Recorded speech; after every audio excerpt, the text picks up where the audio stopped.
Okay, so next section is our question of the week. And this week, our question is, what are the top 3 quick wins for manufacturers when it comes to cybersecurity? So my first tip is to get a competent authority to carry out a security audit and risk assessment. The first step in securing an organisation really is to understand what that you need to protect and where you might be vulnerable. So don't just assume that because your IT company is doing some stuff and you've got an internal guy that you protected, because when we do these type of audits, we come across lots of companies that have insecure, outdated and vulnerable IT systems.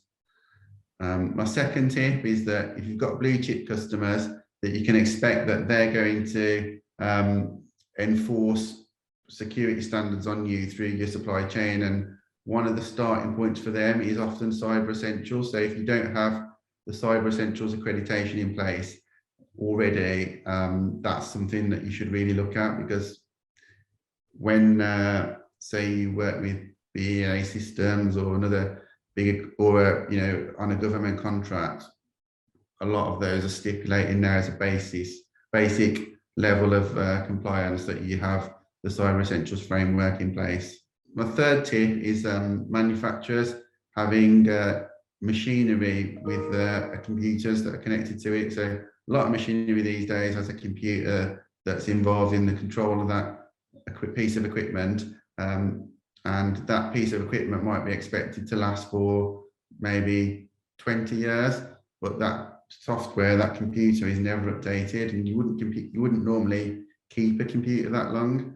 So we have to take extra steps to protect these things by isolating them on the network. So we'd recommend that manufacturers, they have a segregation on the network, such as using something like VLANs or firewalls to protect that equipment from the main computer network, just to make sure that either those machines couldn't be damaged by an attack, or if they were compromised, that couldn't be used to access data on the corporate network.